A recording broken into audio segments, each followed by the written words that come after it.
Tired of dealing with annoying flies, fruit flies, and gnats in your home? The Zevo Flying Insect Trap is your ultimate solution. Don't wait. Check out the link in the video description now to get your Zevo Flying Insect Trap on Amazon and enjoy a bug-free home today. Welcome to Tarnished Tales. I'm your host, and we're diving into a world of disappointment and crushing defeat. Yesterday, I completed Elden Ring, Shadow of the Erdtree, the DLC that promised an entirely new map, dungeons, challenges, and bosses to conquer. But when I returned to the base game, something felt off. As a seasoned player, I went in thinking I'd found my footing. But boy, was I wrong.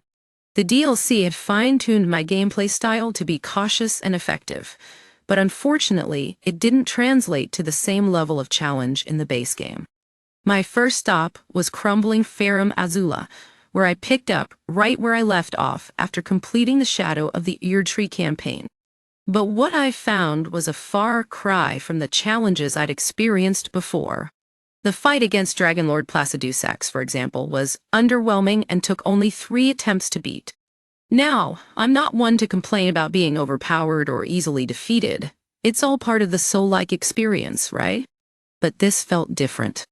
And it wasn't just that one boss. Even the tree sentinel between the Site of Grace and the arena, where you can face Malekith, fell easily without any major challenges. I was looking forward to a tough fight against Beast Clergyman and Malekith, Marika's shadow, but unfortunately I felt a coward and beat them in 2 attempts. Now, beating bosses with only a few attempts is magnificent, but there's something about continuously dying to bosses in Souls-like games that I genuinely enjoy.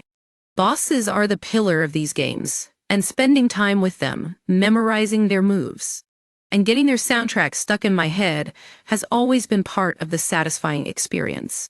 It's weird how bosses tend to feel like friends after spending so much time with them, but when I returned to the base game, that feeling was missing.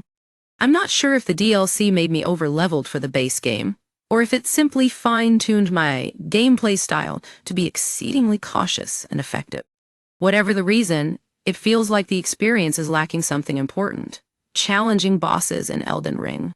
I'm still excited to face Sir Gideon of Nier, the all-knowing in Lindell Ashen Capital, but I'm shifting my perspective and trying to manage my expectations.